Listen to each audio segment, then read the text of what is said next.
සුබ දවසක් යාළුවනේ. වෙනද වගේම ඔයාලා හැමෝම ජැපනීස් ලයිෆ් අපගේ YouTube නාලිකාවට ආදරෙන් පිළිගන්නවා.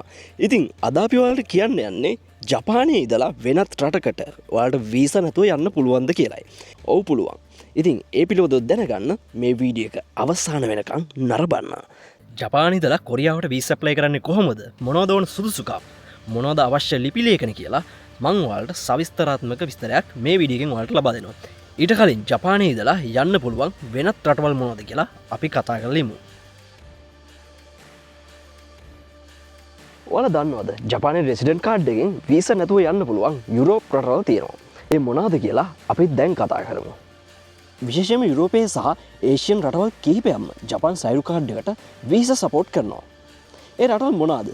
මොන්ටෙනෙග්‍රෝ යුරෝපයේ තියෙන ලස්සනම රටක්. ඔයා ගාව වැලිඩ් ජපාන් රෙසිඩන්ට් කාඩ් එකක් තියෙනවා නම් දවස් 30ක් දක්වා මොන්ටෙනෙග්‍රෝ වලට වීසා නැතුවම යන්න පුළුවන්.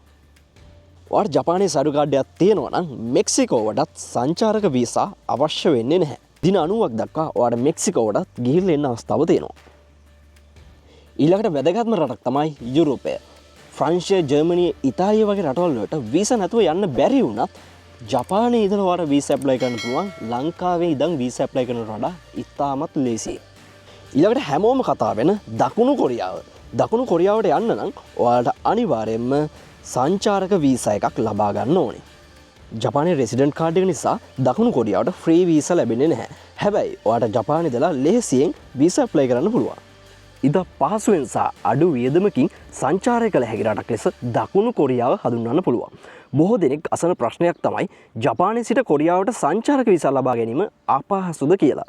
ඇත්ත වශයෙන්ම ඔබ සතුව වළංගු පදිංචි කාඩ් පතක් තියෙනවා නම් මේ ඉතාමත් සරල ක්‍රියාවක්. ඔයා ජපානයේ ඉන්න කෙනෙක් නම් කොරියාවට යාමට පෙර සංචාරක වීසා සඳහා අයදුම් කළ යුතුයි.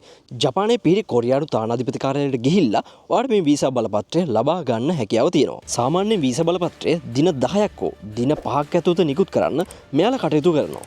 වියදම් ගැන කතා කරද්දී ජපානයේ ඉඳලා කොරියාවට පියාසර කිරීමත් ඉතාමත් ලාභදායී දෙයක් වෙනවා. යෙන් 20000 40000 අතර ගුවන් ටිකට් පත් මිලදී ගැනීමට හැකියාව තියෙන අතර ඔයාලා නරිතා හෝ කන්සායි ගුවන් තොටුපළ භාවිත කරනවා නම් මේ පිළිවෙල තවත් අඩු වෙනවා. කොරියාවට වීසා ඇප්ලයි කරද්දී ඔයාට මොනවද අවශ්‍ය ලියකියවිලි කියලා දැන් අපි කතා කරමු.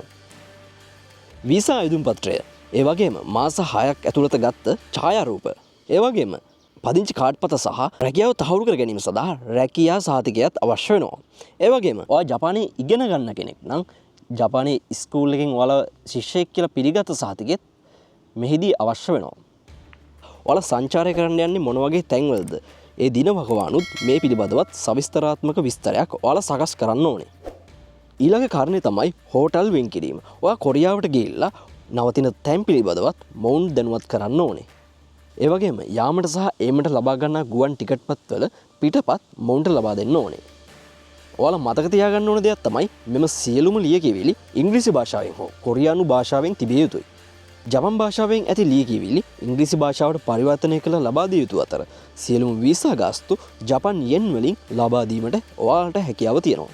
ඉතින් මේ පිළිබඳව සවිස්තරාත්මක විස්තරයක් මම පසුව ගෙනකන් අදට මෙතනින් සමුගන්නවා. මේ පිළිබඳව ඔයාලගේ අදහසත් පහලින් කමෙන්ට් කරන්න යන්න අමතක කරන්න එපා. තාමත් අපිව සබ්ස්ක්‍රයිබ් කරලා නැත්නම් දැම්ම සබ්ස්ක්‍රයිබ් කරන්න. හැමෝටම සුබ දවසක්.